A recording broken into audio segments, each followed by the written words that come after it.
오늘 우리에게 주신 하나님 말씀은 예레미야 32장 26절에서 35절까지의 말씀입니다. 예레미야 32장 26절에서 35절까지의 말씀입니다. 하나님의 말씀을 받들어 읽겠습니다. 그때 여호와의 말씀이 예레미야에게 임하여 이르시되 나는 여호와요 모든 육체의 하나님이라 내게 할 수 없는 일이 있겠느냐. 그러므로 여호와께서 이와 같이 말씀하시니라. 보라, 내가 이 성을 갈대아인의 손과 바벨론의 느부갓네살 왕의 손에 넘길 것인즉 그가 차지할 것이라. 이 성을 치는 갈대아인이 와서 이 성읍에 불을 놓아 성과 집 곧 그 지붕에서 바알에게 분향하며 다른 신들에게 전제를 드려 나를 경노하게 한 집들을 사르리니 이는 이스라엘 자손과 유다 자손이 예로부터 내 눈 앞에 악을 행하였을 뿐이라. 이스라엘 자손은 그의 손으로 만든 것을 가지고 나를 경노하게 한 것뿐이니라. 여호와의 말씀이니라. 이 성이 건설된 날부터 오늘까지 나의 노여움과 분을 일으킴으로 내가 내 앞에서 그것을 옮기려 하노니 이는 이스라엘 자손과 유다 자손이 모든 악을 행하여 내 노여움을 일으켰음이라. 그들과 그들의 왕들과 그의 고관들과 그의 제사장들과 그의 선지자들과 유다 사람들과 예루살렘 주민들이 다 그러하였느니라. 그들이 등을 내게로 돌리고 얼굴을 내게로 향하지 아니하며 내가 그들을 가르치되 끊임없이 가르쳤는데도 그들이 교훈을 듣지 아니하며 받지 아니하고 내 이름으로 일컫는 집에 자기들의 가증한 물건들을 세워서 그 집을 더럽게 하며 흰놈의 아들의 골짜기에 바알의 산당을 건축하였으며 자기들의 아들들과 딸들을 몰렉 앞으로 지나가게 하였으므로 그들이 이런 가증한 일을 행하여 유다로 범죄하게 한 것은 내가 명령한 것도 아니요 내 마음에 둔 것도 아니니라. 아멘. 지난 토요일부터 예레미야 32장이 시작되었습니다. 32장은 시드기야 왕 열째 해가 되었다고 시작합니다. 그러니까 이제 그 남유다의 마지막 해가 시작이 된 것입니다. 이때 상황은 이미 바벨론 군대가 예루살렘을 이렇게 포위한 상태였습니다. 이런 상황 속에서 사람들은 예레미야를 왕궁에 있는 예레미야를 그 왕이 궁중에 있는 시위대 뜰에 가두었다 이렇게 되어 있습니다. 왜냐하면 예레미야는 바벨론에게 항복해라. 바벨론이 어차피 이길 거고 하나님이 그렇게 결정하셨으니까 항복해라 라고 그것이 하나님께서 너희를 넘기기로 하셨다라고 계속 그런 상황에서 예언을 하고 있었기 때문입니다.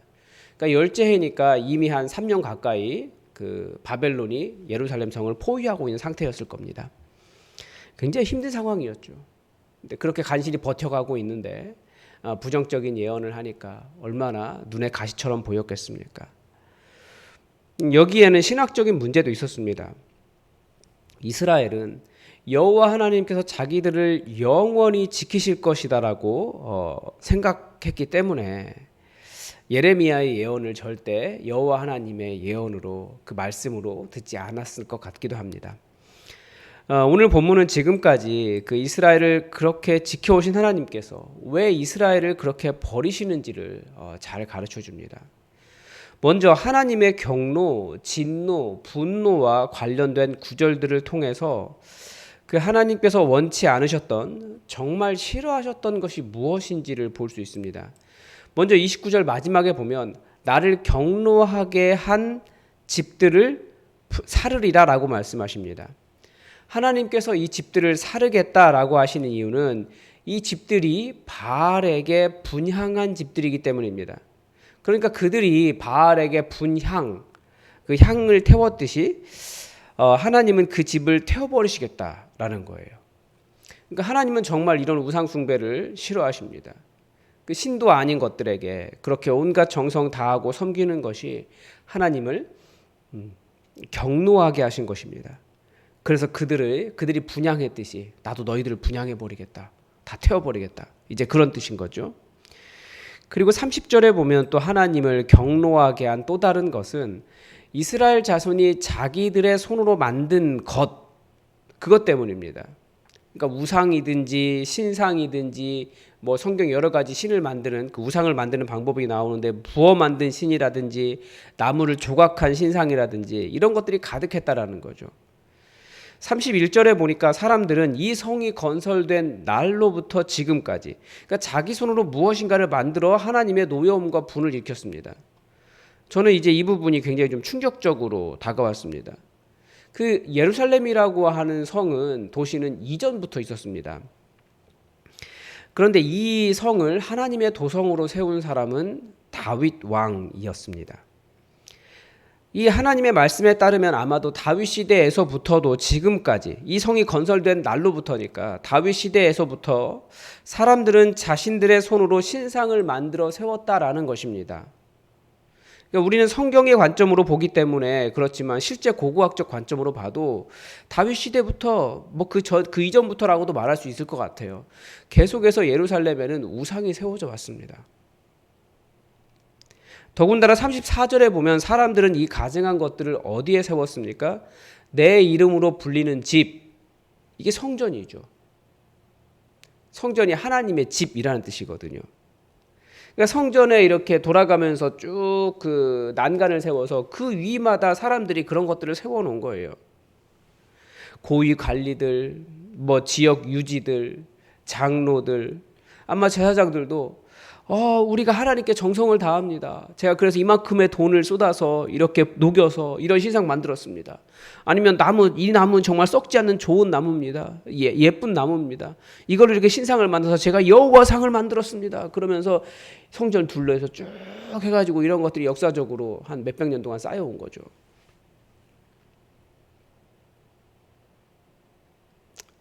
(31절에서) 지금 하나님의 이 심판은 이런 형상들이 성전에 가득한데 하나님이 그런 신상들을, 우상들을 다 옮기려고 한다. 이거 너희들이 못 없애니까 내가 없앨게 하고 다 없애버리시려고 하는 그런 계획과도 같다라는 거죠. 사람들은 어떻게 이렇게 과감하게 하나님께서 하지 말라라고 하신 이런 형상들을 성전에 세우고 또 그렇게 열심히 만들었을까요? 아주 단순하게 그 형상들을 여호와라고 불렀기 때문에 그래요. 그러니까 통속신앙과 하나님의 말씀은 완전히 달랐던 겁니다. 그런 말씀과 관계없는 신앙이 하나님을 경노하시게 하는 겁니다. 그러니까 우리 안에도 분명히 말씀과 관계없는 신앙적인 것들이 있어요. 그냥 오랫동안 그렇게 해왔기 때문에 당연히 그게 신앙인 줄 알고 생각하는 것이 있어요. 근데 그게 하나님을 경노하게 할 수 있습니다. 그래서 우리는 말씀을 잘 분별해야 되는 거죠.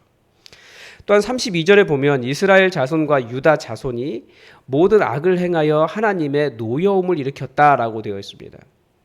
그러니까 그들과 그들의 왕과 그의 고관들과 그의 제사장들과 그의 선지자들과 유다 사람들과 예루살렘 주민들이 다 그랬다라는 거예요.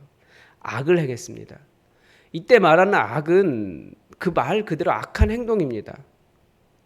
뭡니까? 잘 알죠. 선지서에서 계속 그 비판하는 것처럼 폭력을 행사하고 돈을 벌기 위해 거짓말을 하거나 저울을 속이거나 땅을 빼앗기 위해 사기를 치거나 힘없는 사람의 아내와 자녀를 잡아다 팔거나 조금이라도 권력이 있으면 사람 위에 군림하거나 아니면 다른 사람 무시하거나 고리대금업과 집과 집을 연하여라는 표현을 볼 때 아마 그 당시에도 전세 사기 같은 것들이 있었던 것 같습니다.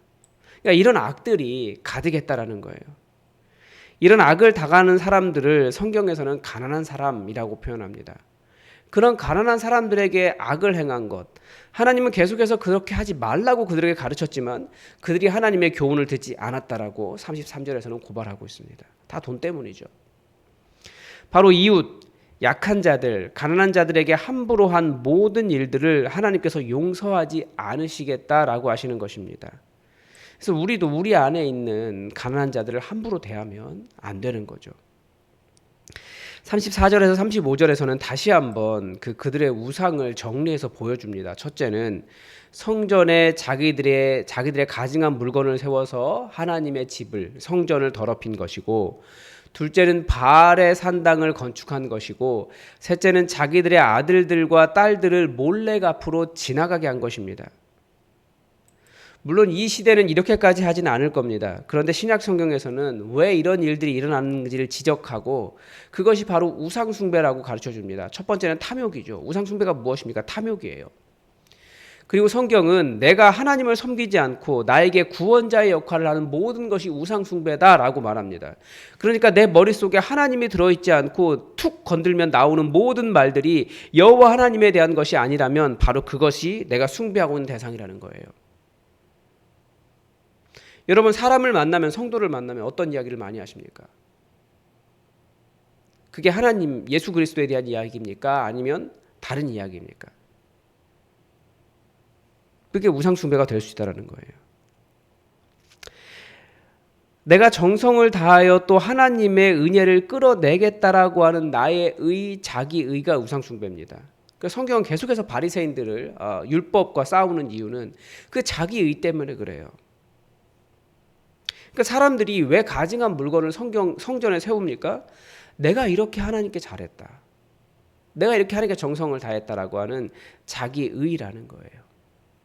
왜 사람들이 아들, 딸들을 그 우상의 불 속으로 집어넣습니까? 내가 이렇게까지 자녀를 바칠 정도로 정성을 다했다. 지독한 자기의인 거예요. 하나님은 그걸 원하지 않으셨는데 제가 이렇게까지 잘했습니다. 바알 숭배 같은 경우는 세상 풍조를 하나님보다 더 의지하는 것입니다. 여러분, 이렇게 보면 우리도 우상 숭배를 할 가능성이 많이 있습니다. 우리는 다 정성을 다하고 최선을 다하고 가장 소중한 것을 하나님께 드리고자 하는 사람들입니다. 그러면 우리의 것과 우상 숭배는 어떻게 다릅니까? 먼저 우리는 구원받은 그 은혜를 아는 것입니다. 교회 안에서 때로는 은혜를 설명하기가 참 어렵다라고 하는 것이 이게 비극이에요. 은혜는 다 기본적으로 우리가 이해하고 있어야 되는 것인데 내 공로가 나의 자랑이고 예수 그리스도의 십자가의 공로를 말하기가 어려워요. 왜냐하면 그러면 정성을 다해서 최선을 다해 열심을 다하시는 분들이 상처를 받아요. 그런데 교회는 나의 공로가 아니라 은혜 위에 서 있습니다. 내가 신앙생활 몇십 년 했든지, 내가 얼마나 많은 헌금을 했든지, 내가 얼마나 예외 빠지지 않았든지 이게 중요하지 않아요. 근데 이렇게 말씀드리면 오해예요. 그럼 헌금도 하지 말고 교회도 잘 많이 나오지 말고 뭐 봉사도 하지 말라는 말이냐? 이게 은혜라고 하는 개념 자체가 설명이 안 되는 거예요. 이해를 못 하시는 거예요. 왜냐하면 아예 자기 공로로 꽉 차 있기 때문에 그렇습니다. 그런데 교회는 절대 나를 자랑할 수 없는 나의 공로가 아니라 은혜 위에 서 있습니다. 우리는 자랑할 만한 것이 아무것도 없는 그저 죄인들일 뿐이에요. 그래서 허물이 있는 게 당연하고요. 그리고 또 허물이 있는 사람을 또 용납하는 것이 당연하고요. 왜냐하면 내가 그렇게 용서받았고 용납받았으니까 그런 겁니다. 내 공로를 의지하면 그게 바로 하나님의 진노 아래 그대로 머물러 있는 것과 같다라는 거예요. 여러분, 하나님께서 어떤 일에 진노하시는지 오늘 말씀을 통해서 보았습니다. 우상숭배와 탐욕과 이웃에 대한 악을 버리고 겸손하게 하나님의 사랑을 의지하고 신뢰의 대상을 나에게서로부터 예수님에게로 옮기는 오직 그 은혜만을 의지하며 겸손하게 신앙생활 하시기 바랍니다. 오늘도 하나님의 뜻이 우리에게 이루어지기를 주기도문으로 기도하겠습니다. 하늘에 계신 우리 아버지, 아버지의 이름을 거룩하게 하시며 아버지의 나라가 오게 하시며 아버지의 뜻이 하늘에서와 같이 땅에서도 이루어지게 하소서. 오늘 우리에게 일용할 양식을 주시고 우리가 우리에게 잘못한 사람을 용서하여 준 것 같이 우리 죄를 용서하여 주시고 우리를 시험에 빠지지 않게 하시고 악에서 구하소서. 나라와 권능과 영광이 영원히 아버지의 것입니다. 아멘.